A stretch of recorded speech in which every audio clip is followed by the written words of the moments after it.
So ito na yung ating mga peking duck guys. Gutom na sila. Pero pinakain natin to kanina ng umagahan. Feeds po. Ngayon, ang ginawa natin ay nagaya tayo dito ng Madrid de Agua. Ilagyan po natin ng mix sa Integra 1. Sinasanay po natin guys sa alternative feeds habang bata pa. So papakainin natin.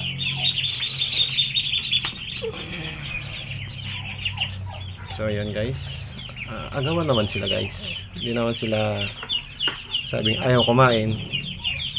Kung sisiw pa sila, kung anong ibigay sa kanila, ikakainin po nila guys.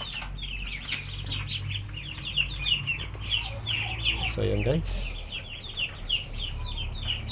konti lang muna natin ilalagay natin. Titingnan natin kung kaya nilang ubusin.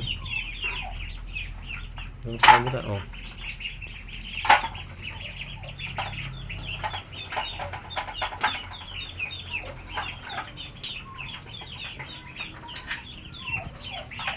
Dito sa kabila guys, nasa 1 week old na ata ito. Dito naman sa kabila ay magto 2 weeks old.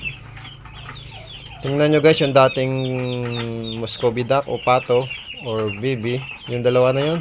Yun o, ibang kulay. Dati sila yung pinakamalaki. Ganyan pa yan kalit. Dati nung 1 week old pa lang yung ating peking duck. Pero ngayon halos magkasing laki ng pato o baby sa peking duck. Hindi na magkakalayo yung size nila guys, oh. So yun na nga guys, bukod sa feeds na nakalagay dun sa ating pinaghalong Madrid de Agua, ay kinakain din nila yung Madrid de Agua. So yan, ang ating pong Madrid de Agua ay mayaman po sa protina guys. Kaya tayo'y magpadami ng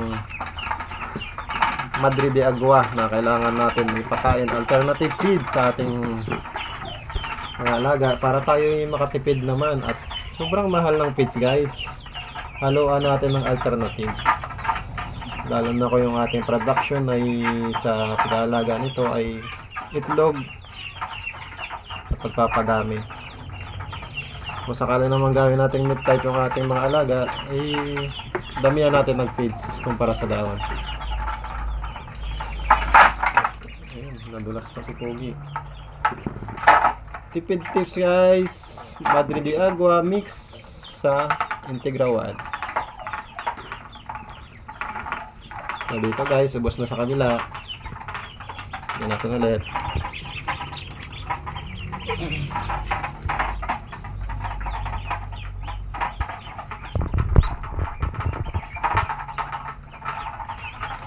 Nakikita naman guys, oh. Kaya nilang ubusin guys.